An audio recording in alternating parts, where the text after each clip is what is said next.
All right, there we go. As usual, I will record this, and if you have to bolt or do something, you can. Yep, that's a probe droid patch, Star Wars Hoth Patrol. I will not let you down with my Star Wars nerd stuff this semester, I swear.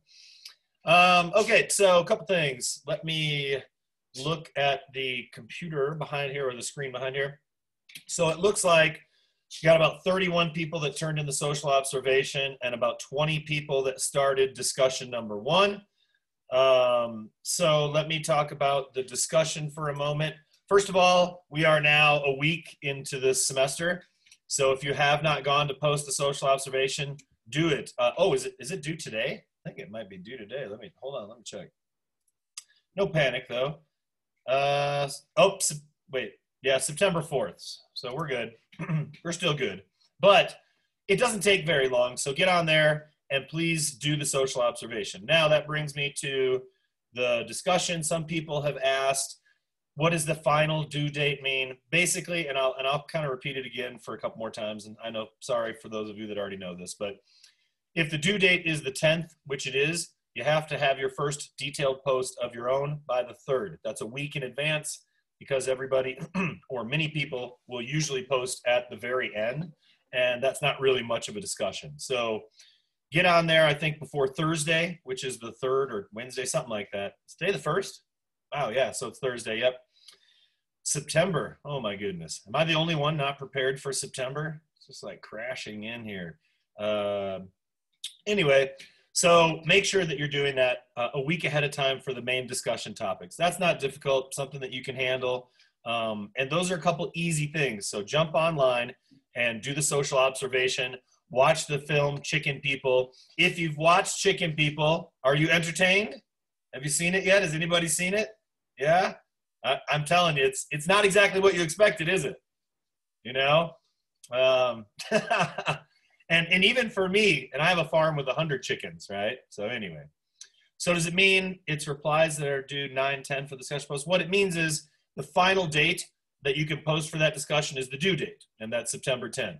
So at least a week in advance, have your first post, and then anytime except for all on the last day, like make your other 2 replies on other days. Go in over the weekend, get it on Monday. Then you can do another one next week and do more than 2 replies if it's an interesting topic, right? I just want us to be able to have a discussion. Okay, so that takes care of some work that you should be doing. Make sure that you get on top of it this week.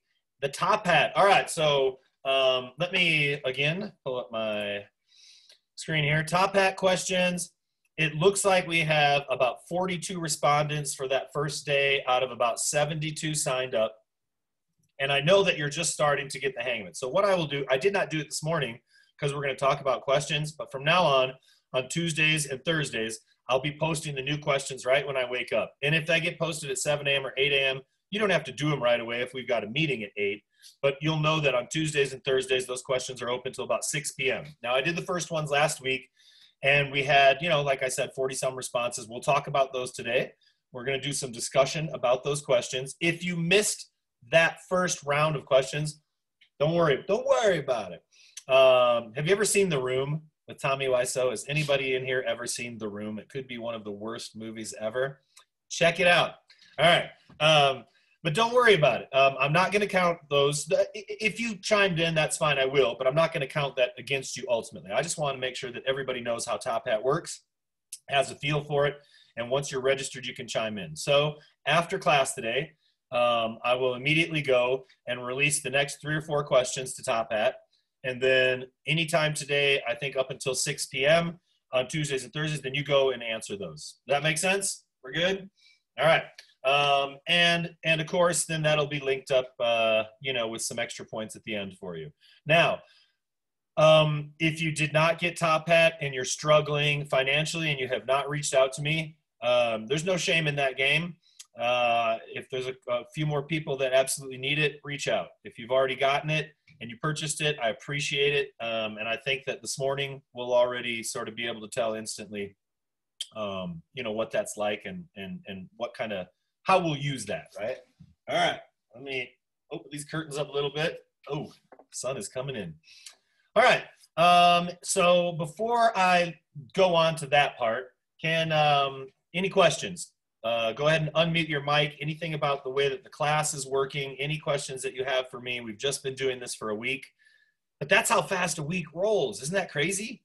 I mean, well, not crazy. I don't want to say that. The psychology majors in here will take offense. You know, I didn't mean that. But it's like, wow, just I said it's going to move fast. I guess I can't believe that a week has fast forwarded already. But anyway, campus is still open. Good job, everybody. Keep wearing your masks. Yeah, keep wearing your masks. Oh, my gosh. Somebody came into my partner's store yesterday. She works at a grocery store, and they come in all the time unmasked with a GoPro strapped to their forehead to try and get employees to say something to them, because the employees aren't supposed to say something to them so that they can apparently sue the store or something.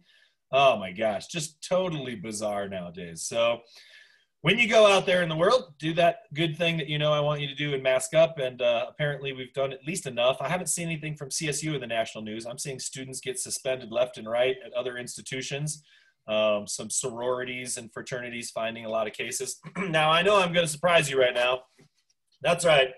This is my very own Theta Chi t-shirt that I got from the Theta Chi's on campus here last semester. And here's what you didn't expect coming. I was in a fraternity in college. Now, come on, honestly, how many of you thought that I was in a fraternity? About 0 of you. That's exactly correct. None of you. But I was a Theta Chi at Luther College in Decorah, Iowa, and there's a chapter here. And they have some excellent t-shirts. So I got on one of those last year because I had some students. Any questions before we move on to the top hat questions? Anything whatsoever? I have one. Okay, yeah. We'll take a few questions here. Go ahead, Daisy, or is it Daisy? Or yeah, just really quick. Sorry, I joined just a couple minutes late. For the discussion on chicken people, I didn't see necessarily like a prompt. Are we just supposed to give our first thoughts? Yep, just your reaction to it. You know, you can try and connect it to something you've read in chapter 1 if you want, or you could just like lay it out. Like, I was not expecting this, and this is kind of a glorious thing, and da-da-da-da-da. We'll do a discussion, sort of a virtual discussion as well. But yeah, no prompt for this one necessarily. Just react. Watch it, respond, and type something about it. Yep, good question. Somebody else have a question, I thought, maybe? All right, and yeah, me. For the chapters 1, 2, and 3 content assignment, is that just from the textbook? We just read the textbook and do the essay? Yeah, and I would suggest that there's things in my lectures that pertain to that, and that's a good way, man, to study for, or for everybody, but to study for the tests is like where my lectures and where the book kind of overlaps. You know what I'm saying? So I think you'll be able to get some stuff. I want you to have in-text citations in every question from the textbook. Absolutely, at least one. You could cite the lectures or something like that too. You don't really probably need to go too much more for an outside source for these, because, you know, I do want us to stick to the book that I found that I like, you know? So yeah, do that. And you know, but I think it would help also somewhat to watch the lectures, because you're going to get that information reinforced. And maybe I always add to my lectures from the textbook so that there's a little extra. So good question. Yep. And write a nice detailed essay, you know, like take each one. There's some content assignment things there. It might say half a page to a page per question. There's not that many questions. So be detailed in your essay writing. You don't need, it's not its own thing with an introduction and a conclusion. You're just answering that question, but make sure that you answer each question in as detailed way as possible. And I just got an email, maybe you did too, about the Writing Center and the availability of it for helping with stuff like that. I'll make sure to, Yua, did you get that email about the whatever writing lab? I think I got one yesterday. Maybe we can post it in announcements, or if you would post in announcements, you know, just so that you know, folks, that you have so many resources here like I talked about before. Other questions that we have before we move on to our discussion of the top hat? Ooh, it's bright. I was wondering, you said that you did put out a list of like how we should be going week by week through the lectures. I just haven't been able to find that schedule. I think that's on like the last couple pages of the syllabus. Okay, thank you. Yep, and again, it's flexible, right? We know when the test dates are, so you've got the test date, and we're doing 3 chapters for the first exam. Exam 1 is over chapters 1, 2, and 3. So we're basically paced out at about a chapter a week. But then when we have the exam, you know, we're not going to be tackling more content assignments. I don't think that particular week most of the time, stuff like that. I'm trying to space it out so it's not crushing all at once, you know? All right. We good? All right. Is there a, excuse me, sorry, it's Trey. Yeah, Is there a way, is there a way to access the chicken people for free? Because I went to the link and it was saying that we needed to pay. You can go, there are pay places. See, normally I have this movie purchased, so I'd be showing it through my Amazon account in class. But I do think I made an announcement and put it up that had a free link. Is that the one you went to? I just don't remember what free link it was. I just don't remember where it was. Did anybody follow the one in announcements and make that one work? Okay. Yeah, I did. Great. So check it out, Trey, and everybody else. Check it out. I think I can't remember what site it was on, but look in announcements because I put a link there. Okay. Thank you. Yeah, no worries, man. All right. So let's get on with this. Let's get on with some top hat questions. And the first question, I'm going to admit, in all the years that I've been asking this question and teaching and getting responses, I have never seen a list quite like this. I haven't. So let me go ahead and pull it up, and I will read it for everybody. All right, one word that describes our society in the United States right now. Here we go. All right, here we go. Crossing my fingers, we're going to get some love on this list, right? All right. Number 1, 8 people for divided. Number 2, confused. Chaotic. Number 3, separated. Controversial. Broken. Chaos. Angry. Dysfunctional. Advanced. Childish. Developing. Disorientated. Unjust. Emotional. Unhappy. Changing. Unrest. Polarized. Heated. Conflicted. Crazy. Chaos. Isolated. Hostile. Unequal. All right. Whew. It's early. Take a sip of coffee here. I know that things are challenging to us, but this is a really dramatic list. And my other class, which has like 233 folks and got even more respondents, it was the exact same. Both classes identified at a rate of over 3 times the next highest question. The word divided is number 1. Chaotic made it on a lot of those lists. And so I just want your reaction. You know, like, why did you answer the way that you answered? If you didn't click on, what would you have answered for one word to describe our society in the United States right now, and why? So here we go. I mean, like I said, Soch, this is where we talk about all of it. So what are your thoughts about this? Like there was nothing really very positive on that list. Now, I don't live in a bubble, so I get it, but I really want to hear what are your thoughts? So I responded with unjust, and I think our society has been unjust for a long time, basically since its inception, really, in America. But I think that COVID especially has created this kind of microcosm where we're seeing ways in which that lack of justice is really very pronounced. There's like all of the wealth inequality, the billionaires getting richer during COVID while other people are losing their everything, you know, and also the racial tensions that are happening right now. They've been happening forever in America, but we're seeing them now because people are videoing and people are getting really angry. And in my opinion, it's about time. Good. All right. So long-standing wealth inequality, we understand that. And again, this is statistically measurable, right? We'll look at wealth gaps this semester in our chapter on social stratification, but we can certainly see that those have grown over the last several decades. We are not closing that gap. We're finding out the middle class is disappearing, many more people on the bottom and a very few folks on top. And this is, like I said, we'll get to that in great detail, but the gap is increasing. And then you sort of touched upon racial inequality, which has, and to be sure, since the inception of this country, we have not established, well, if we were to go back real early, we would find that actually there were some very wealthy landowners and poor white folks and poor blacks and people of color in it together. We hadn't yet, or dominant culture hadn't yet really differentiated on race early on.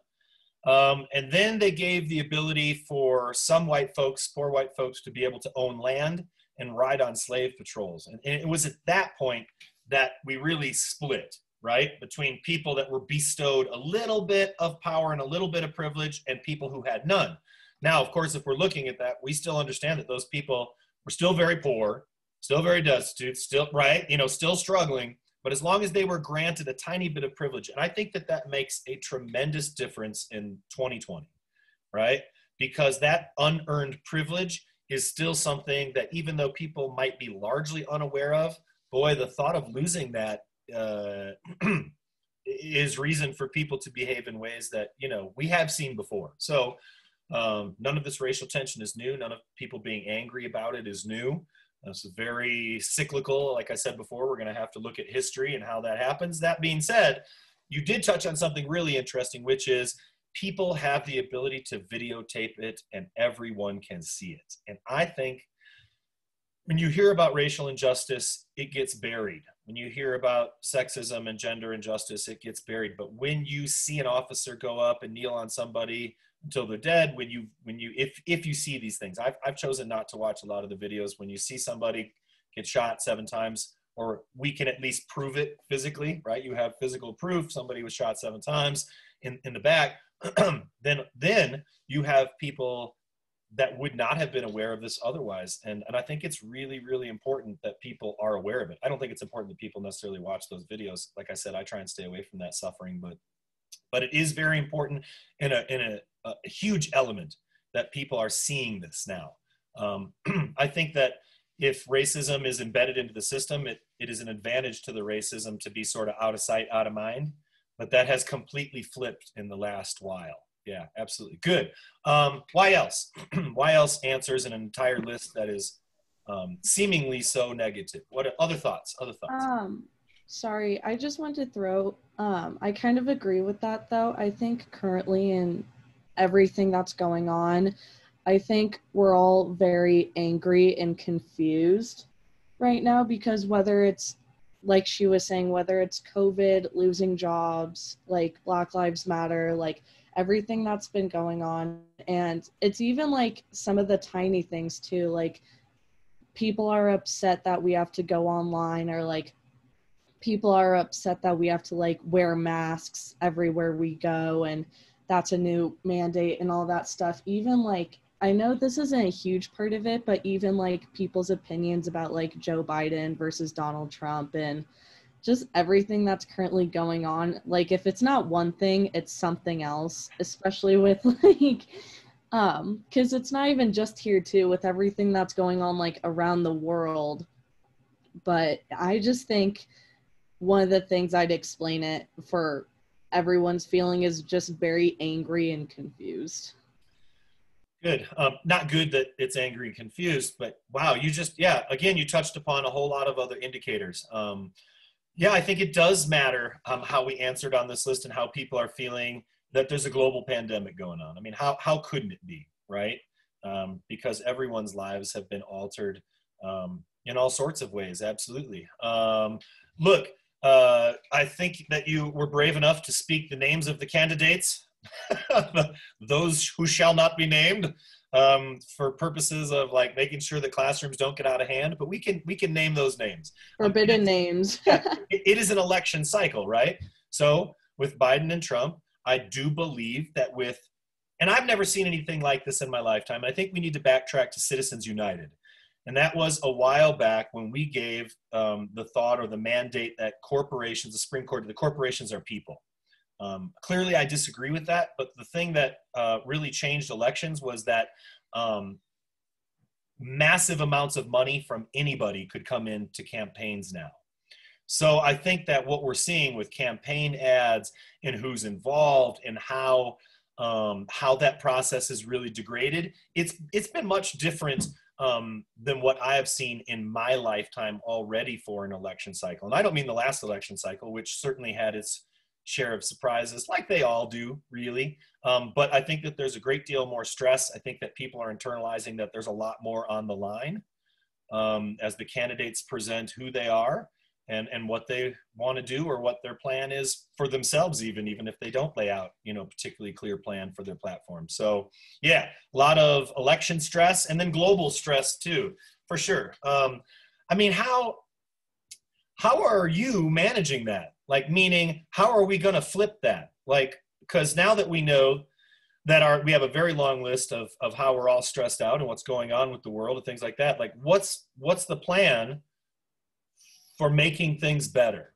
I mean, is it going to make things better that we get COVID under control? Is it the major thing with the election that we understand people's rights? Is it a social movement like Black Lives Matter that we need to support and figure out, how that is in regards to racial equality? What component do we think, like, how are we going to move into a positive place?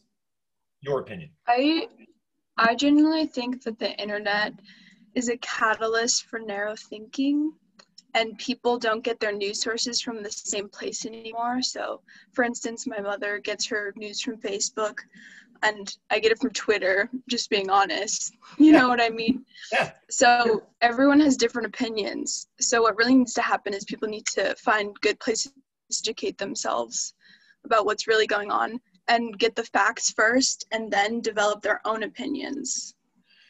Yeah, I think that it's critical that we aren't just using our emotions in a time when everybody's emotions are running high, that we do look at facts and we try and parse through that.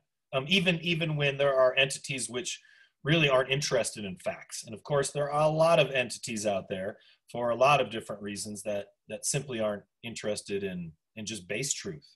I think a video was released just yesterday of Biden sleeping through an interview that was completely false and doctored, and it was proved right away. But for a lot of folks, they just see what they see and then they believe it right away. So finding better news sources, finding better places to be informed. Good. I like that. How else? That's a very pragmatic, realistic, and attainable thing. I like that. How else are we going to get out of this funk and move into a positive place? Kind of adding on to that, I feel like whatever we do currently, like, people are always going to be upset. It's how everything goes. Like, whatever you do, you're always going to have upset people. Like, kind of bringing it back to, like, now everyone has to wear masks, like when we go to restaurants or we're out in public. I worked in food service, and you see some of the strangest people get so upset about having to wear a mask, like stuff like that. You're always going to have people that are upset, but I think currently right now it's like baby steps. It's like we can't solve all these things at once, but once again, for like COVID, a nice step was like all of us having to wear masks and social distance and online and all that stuff, which it sucks, but it's helping, definitely. And then adding on to that, like Black Lives Matter and the rallies and everything going on, I think once again, taking like a baby step and figuring out a way to, like, I don't know, make something better, like defund the police and stuff like that. But I feel like right now, the best way to handle our society or everything going on is just like baby steps and wait for the dust to finally settle, I guess. Yeah, I think it's overwhelming to people.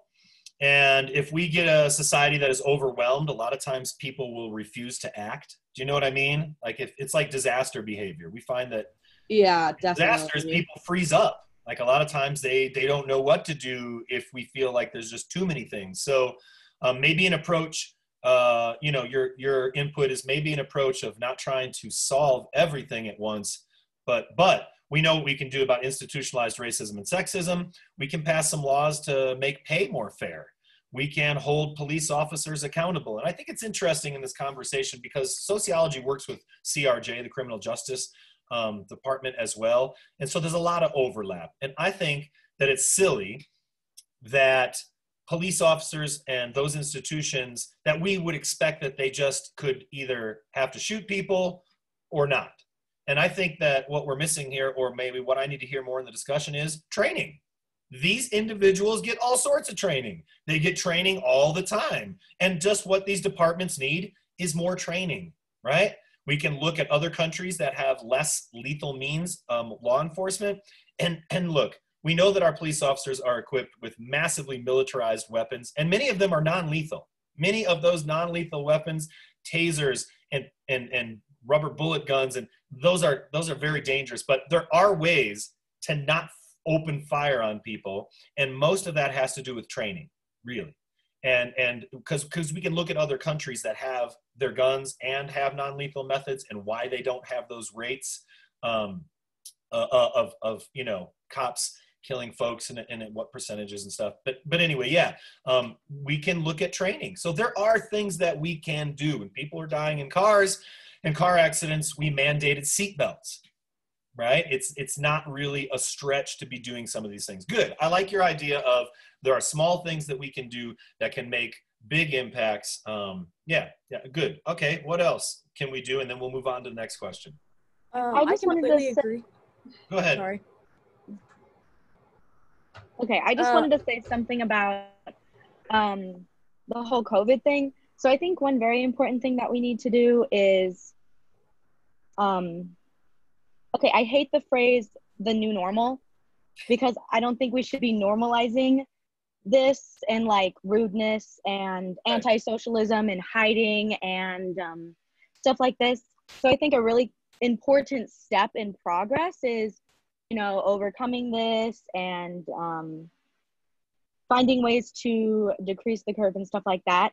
So then we can become more social beings and get back to kindness. Because a lot of times people use this whole situation as an excuse to be rude to somebody, or an excuse to point fingers, an excuse to stereotype your beliefs or your ideas about this whole situation, when really we're all just human beings and we just need to be kind to each other. Yeah, I agree that there's an element of that we need to find again. And we are social beings. We'll find out here in the first couple chapters, we need other human beings to develop. We need other human beings to survive. And we need other human beings to really become fully ourselves, because we're social beings, right? So maybe one of the big things that we didn't even talk about this yesterday is that we are such social beings that this is so difficult for us, because we're being asked to not hug, to not touch, to not, congregate like we would. And Kylie, did you have something to add? Yeah, I feel like my statement can add on to both Mackenzie and Sierra's statements. I definitely agree that baby steps are probably going to be our best option within this, because I feel like our generation as a whole is very vocal and accepting of others. So I feel like that would be, I feel like that's probably, like, our generation is slowly going to help everything else. Like with Black Lives Matter, I feel like with our acceptance rates and like how like we just love everybody around us, and like we're to add on to Sierra's idea of like everybody's hateful, I think that our generation's a lot nicer about handling situations. So I feel like over time it's just going to get a little bit better. And like it's just tough in America because one of our 10th amendments is freedom of speech and freedom of belief, which obviously, like, you can say whatever you want. You can be hateful and you can believe whatever you want, and you're like, I have freedom. So obviously people are going to be disrespectful at points.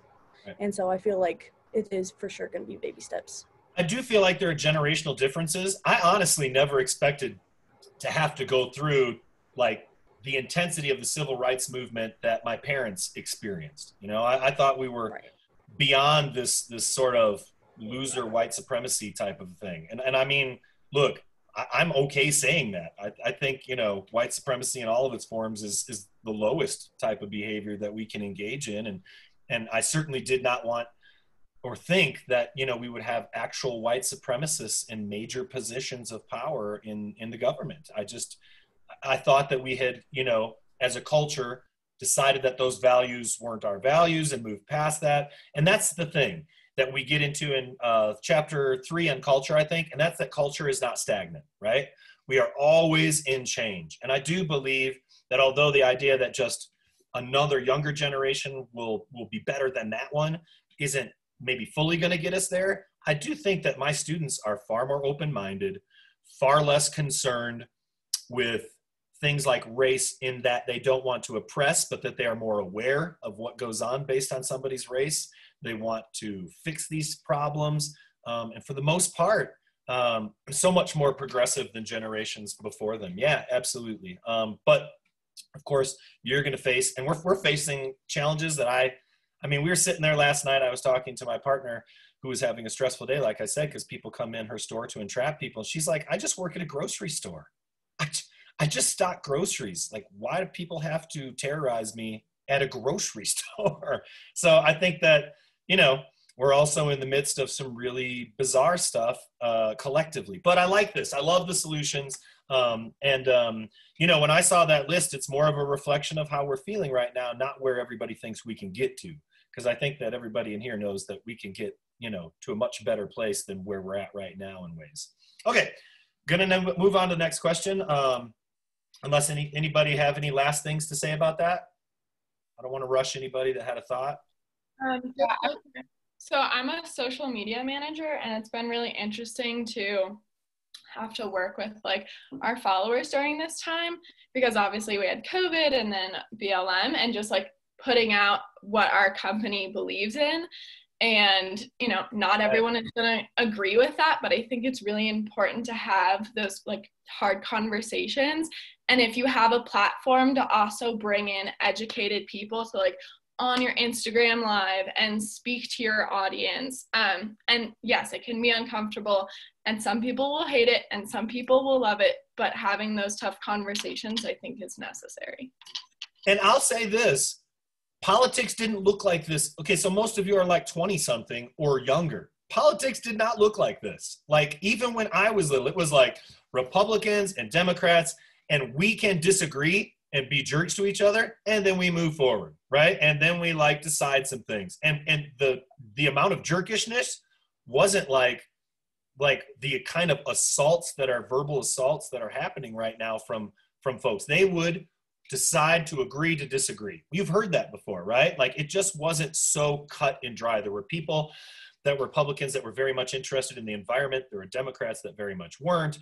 You know, like I said, it was all very different than what you're experiencing right now. So this brings us sort of, before we're done with this question, to something that we came into yesterday, which is vote. You need to vote. And you will never see me tell you who to vote for. You can guess who I would vote for, but then I also showed you that I was in a fraternity today and you didn't guess that, right? So you don't know, and I would never tell you to vote for someone or another. I will tell you this, and adults tell you this all the time probably, but here's the deal. I hear people just last semester, a couple years ago, you name it, walking across campus, I wish people weren't here registering people to vote. It's such a pain. Voting doesn't matter anyway. Let me let you in on a secret as a 47-year-old adult. I think there's a lot of people my age and older that don't want you to vote. I think they don't want you to speak your mind. And I think that young people and their progressive agendas, or whatever agenda young people have, I think that's scary to the power institution at times. And so the way that you exercise democracy is you vote. It's a muscle. Democracy is a muscle. If you do not use it, it does not work, and it will not continue to work. I have a friend right now who's been in Germany for the last 6 months. His wife is teaching there. He's a bike doctor. He fixes people's bikes. And he's like, I am living in a place that will not let you forget about the importance of the past so that we do not repeat these mistakes. And so for what that's worth, and there are many places that might be more conscious about that, I think that everybody who can vote this semester, vote. If you are old enough to vote, register. Do not wait. I mean, honestly, no matter who you're voting for, if they're actually dismantling voting machines and trying to create a scene about that, look, just vote. Vote early, do what you can do, and then we move on, right? And whatever that is, like whatever that outcome is, it's important on campus that you vote. It's important in your community that you vote, and it is more important than ever on a federal level that you vote. So again, anybody watching this, you know, I am not and never would endorse a particular candidate. And I'm certainly not a person that likes to vote against something, right? Rather than not support something, I like to support the things that I'm into. You know, I'm not going to boycott something. I'm going to boycott it. I'm going to spend my money on the things that I know are good. So support the things you believe in and vote, right? I do think you are one of the most unique generations. So anyway, all right, next question. Let's get on with it. How many people out of 100 attend college in the world? 30 people voted 5 out of 100. 7 people voted 10 out of 100. 5 people voted 25 out of 100. And only 3 people voted 50 out of 100. The answer is 5 out of 100. Okay. So did that surprise you? Did it not? What does that tell you if that number is different than what you thought? What do you think? I just had a quick question that's kind of off topic, but Top Hat costs money, right? It does. Okay, that's all. And Thank you. and I have a handful of scholarships if it's difficult for people to round that up. I think it's $30 for the 4 months. So reach out if anybody needs help. Okay. Yep. All right. So 5 out of 100. What's that tell you? Your roommate's going out. She's masked up. Good job. That's right. I think 5 out of 100 could seem surprising to especially this group, because obviously we're fortunate enough to be able to attend college, and probably most of our friends, family, etc., have been to college or have access to higher education. But I think when you look on a global scale and realize how many people don't have access to just basic needs, then 5% or 5 people out of 100 doesn't seem so surprising. But in our own social world, it seems shocking. Yeah, I'm the son of 2 teachers, and they didn't give me a choice. I was going to go to college, right? So, like, think about why you went to college, and like, there's 2 things that happen frequently. One is that you have parents that were educated and college educated, and they say you are going to go to college, and the other is you're a first-gen student and your parents didn't, and you are definitely going to go to college, right? So it's interesting to me because there are so many reasons why people go. My parents didn't give me a choice. I didn't care. So my senior year, when I found out you could do college visits, I just booked as many of those as possible so I could skip as many days of school as possible. And then I settled on one, which I ended up really loving, and now I teach college, so don't even ask me how that happened. But why did you attend college? Did your parents give you a chance? Are you first generation? What do you think?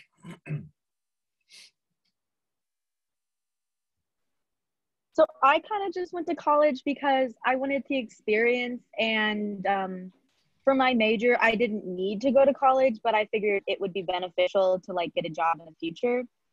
And then one thing I wanted to comment on the question was, it would be interesting to see that statistic like 50 years ago, specifically in the United States, because I know when my parents went to college, they said it was kind of just like a thing. You just went to college when you were done with high school and you moved on. But now I feel like even in my high school, my advisor wasn't even endorsing college. She was like, really? You can go to trade school. Yeah, she endorsed all these other things. And I feel like it's a lot more acceptable to not go to college now, opposed to 50 years ago, where if you didn't go to college, you were kind of seen as lazy, or like you didn't want a good job, or you weren't a good student. At least that's how my parents explained it. And before that, it wasn't go to college, right? It's like before that, because my grandma was one of the first people to get a college degree at Iowa State University, and the only degree they offered women there was home economics. Right? And I see the look on the faces of some people that may identify with the gender female. They're like, what? But that was the major. So you were going to college, right? I mean, if that's your only choice, at least you're going to college and doing that, right? And so then, yeah, I think it maybe became more of an expectation. And now, I mean, you know, it's all over the place. Can you afford it? Can you not? How do you do it? What's that look like? Who else has I see some first-gen students here. Woo woo. I thought that might be woot woot, but it could be woo woo. What do you think? Why are you going to college? For me, it was kind of different, like at my high school, because it was more of like kind of what Sierra was saying, how her parents, like everyone kind of just went to college. At my high school, it kind of seemed like that too. It wasn't really the question of like, oh, are you going to college? It was like, oh, where are you going to go? It's kind of like expected in my high school, like where people would go. Right. So that's what I thought. And then like for me personally, why I'm going to college is because like I want to like further my education to like get a more successful job in the future. And my mom went to college, but my dad didn't. And he's kind of like, you need to go to college because I didn't, and like I'd rather you go. Yeah, my dad went to a Catholic high school and got kicked out, and then went to Korea, which blows my mind because he's a musician, and then came back, got his GED, his bachelor's, his master's, and taught 5th grade for 30 years. So after being a musician for like 20 years in between and then finally going back. So yeah, I mean, everybody has such a different path that might bring them here. It's always very interesting to me to hear why that might be. First gens during a pandemic. Boom. Any of us during a pandemic. Oh, we're all first-time pandemicers going to school. It's all right. We got this. All right, good. So really what that speaks to as well is a bit of privilege, right? I mean, like, I come from a family and they didn't have any money in the bank account every month. 2 teachers, 5th grade teacher, 1st grade teacher, still a tremendous amount of privilege when we look at the rest of the world, right? If we're just looking around here, it might seem like most people are going to college. If we look at the rest of the world, the opportunities that we have here in ways are pretty tremendous and speak to a great deal of privilege, even if your life hasn't been particularly privileged, you know, overwhelmingly privileged one way or the other, okay? All right. Let's look at the last question. And they say, so I'll say the questions have dates that were older because they copied folders over, but don't worry about those dates. If it's orange and I unlock it for you to answer, you don't worry about the dates, just the due date, which is every Tuesday and Thursday in the morning until about 6. Let's pull up the last question. Last question is, all right, what issues should we study as sociologists? What are you interested in finding out more about? Poverty, drugs, education, gamers, you name it. So let me read off some of these. Poverty, politics, gender inequalities, education, why earning a degree has been popularized and learning a trade has not. Why we should study public issues. BLM, interested in finding out more about gamers and drugs and how they have affected us through the past 20 years. Online learning for primary and secondary education, how it develops. Poverty, interested in anything and everything, new perspectives and ideas when it comes to things I've not done much research on. Good, awesome. Race, ethnicity, mass media, racism, social norms, BLM movement, movement, defunding the police, current politics, policies, drugs, education, death sentences, politics, racial injustice, a lot of criminology. Like I said, a lot of CRJ, environmental and racial inequalities in modern times. Yeah, what did you say that you wanted to study more about this semester? Because we're sociologists, right? So I am going to have you write about things that you're passionate about, things like that. So, you know, what do you wonder if we're going to study this semester, or what would you like to know more about? Anybody? One of the things I said is I really want to learn more about deviance and how it plays a key role in our society and how other cultures view different deviant acts opposed to how we view different deviant acts. Because I took a sociology class in high school and it was like a 2-week section and it was really interesting to me. Well, if you fast forward to the chapter videos on deviance, you'll see that I have worn my best outfits. That's right. How deviant could I be during lectures? Was I drinking? Who knows? You'll have to go check those out. Deviance is one of my favorite sociology topics. It's always one of the most interesting things. And from culture to culture, that's one thing, but just who decides what is deviant in our culture and how that changes from time to time and how fast that can change and who decides what's deviant, to me, all really, really interesting. Yeah, deviance is going to be some of the most fun stuff that we do. There was a teacher at CU, I think she got fired, but it wasn't for a long time. And I would have to explain this, but she would go in and do the deviance unit in a dominatrix outfit for her class. Like, if you don't know what that is, and of course I don't know what that is either, I had to look it up. It would be an all leather outfit, you know, like maybe a whip or something like that. But she would actually walk into the classroom and do that. But then I think she started asking if her grad assistants might dress that way too. And then that's when that went off the rails. So look at your faces, they're great. So I promise you, I did not wear my dominatrix outfit to lecture in for Deviance chapter. It was in the wash or something like that. Yeah, we'll look at deviance. Anybody else? Something you'd like to study this semester and are wondering if we're going to talk about it? I got one, Jason. Yeah, let's go with 4 James, and then we'll go down below. Okay. I know Daisy had mentioned something earlier about, you know, hard conversations that need to be had. But pedophilia within our society is a big one that's very prevalent right now. Yeah, pedophilia, sex and sex trafficking, crimes of that nature. Yeah, we'll look at that. Absolutely. And I think this whole class is just full of difficult conversations that we're going to be okay at having. And really, let's just be true. When people say we're going to have difficult conversations or we need to have difficult conversation, I mean, you're a human being. Let me tell you what, I'm 47. Your life isn't going to get any easier, nor are the conversations. The conversations in your life need to be challenging for you to grow as a human being. And it's interesting because I come from a generation, I talk about with Julie all the time, where if one of your friends was messing up or you were messing up, your friends would be like, hey, Downing, you're blowing it, bro. Like, we should talk about this. And I don't know if people do that as much anymore or if that confrontation piece isn't there. But for me, that was how I knew I had a good friend, is they would call me, right, on whatever it was that they felt like I could be better at or I wasn't doing right. And the same is true for them. So I do very much come from a generation of people where most of my friends know exactly where we stand because we're friends, and we would tell each other that instead of avoid it. And of course, I don't pretend to know what people are experiencing who are 20 or 30 or whatever, but yeah, I want to have those conversations too. Well, I mean, I don't want to, but we need to, you know. Other questions, things you'd like to study this semester before we're out of here? I want to talk about how we can actually make change toward reducing inequality in this country. So I'm 36. I dropped out of college at age 20, and I came back because I was like, I want to do something. I want to learn how to fix this. And I mean, maybe we can't fix it, but I believe we can make it a lot better.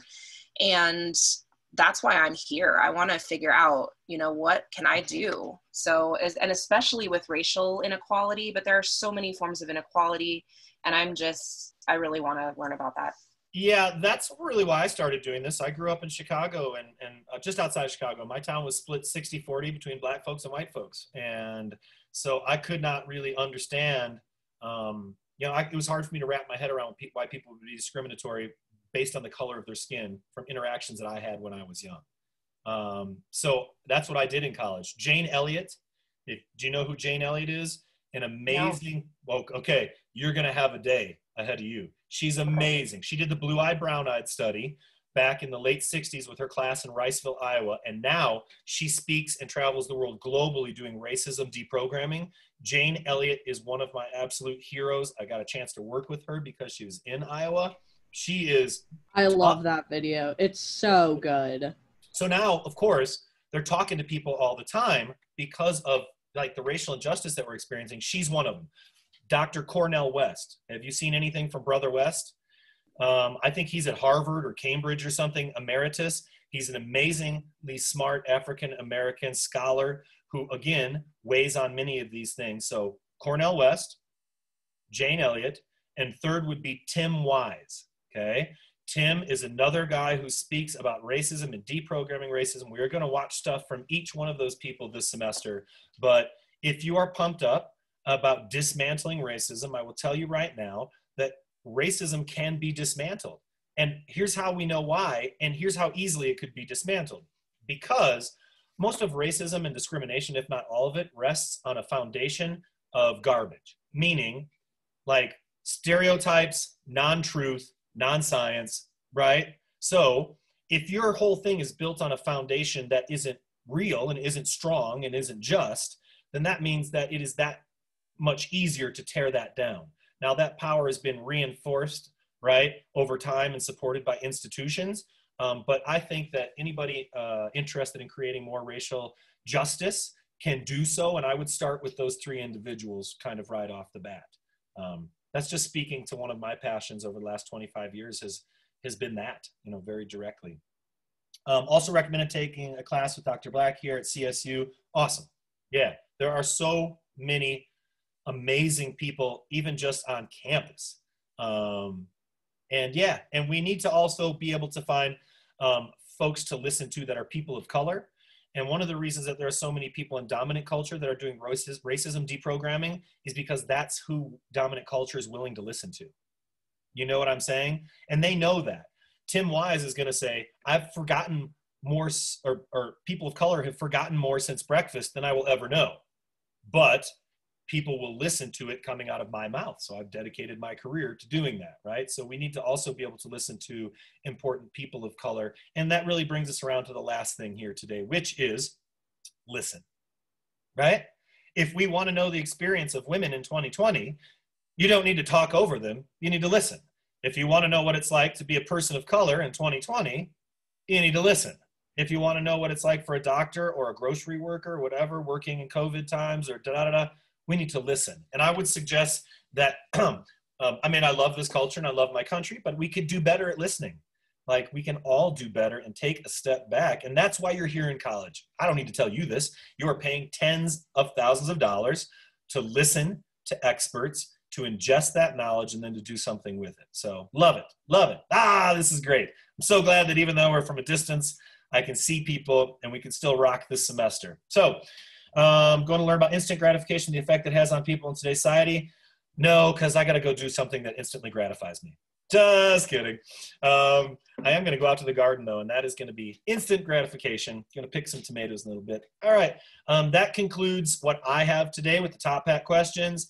I think it's fantastic that everybody's like, whoever we have here, whether you just turn on the screen and you're kind of in the background trying to recover from last night, or whether you're an early morning person and your face is just right up in this thing bright and early, then I'm happy you're here and I'm happy we can do this. Any last questions, technical questions before we'll meet Thursday at 8, and that'll be our thing. We're going to use the same code over and over and over now that I found out that we can do that. I did not pretend early on to be a top hat expert, nor would I ever want to really be a top hat expert. It's just not my thing. Quick question about Top Hat. When it says check my answer, like, are they still submitted, or because it says like there's no correct answer, but yeah, there's no correct answer. It might say that, yep, but I'm not usually I don't set A, B, C, D or any of that. Okay. Usually is correct. Even the 5 out of 100. I want to talk about it. Like, I don't need to waste time. You know what I'm saying? Like, anyway. Yeah. I'll tell us when we discuss like what's the correct one. There's some questions from the end of chapter 1 about the different paradigms, conflict paradigm and paradigm and stuff like that. Sweet. Yeah. Anything else from anybody?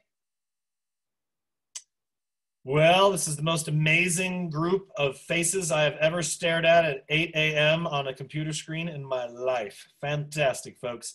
Yeah, be good people and do good things, and I'll see you on Thursday. If you have any questions, please reach out. Anything whatsoever. Are you having a good start to the semester? Good? Is there a good start to the semester? Awesome.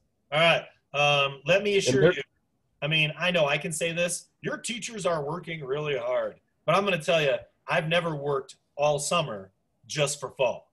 Like, that's not me. I'm a guy who's about to get my break and my time, and I didn't do that this summer. I just kept plugging away for everybody so that this would be a great semester, so I'm really excited. So I do have one thing, and that is I spent a lot of time this weekend answering emails, many of which probably could have been answered just by reading the syllabus, so I'm not hacking on it or any of those questions, but I did. So pretty much from Friday afternoon till Monday morning, I'm going to be unavailable. And I just realized with the amount of online work that I'm doing that if I don't sort of set that parameter for myself, I would probably continue to work and work and work and work and work. And then I would probably yell at my kids, and it wouldn't be your fault. It'd be my fault. But I'm going to just have to at least have like the weekend for those breaks. I'll probably still check email and get back to people if you have an emergency. But anyway, yeah, I'm excited already about the semester. I'm going to shut this off, post that. I'm going to release in just a few minutes the new Top Hat questions for the day. They'll be open to 6 p.m. Mountain Time. Be good people and do good things. Thanks, everybody. Take care.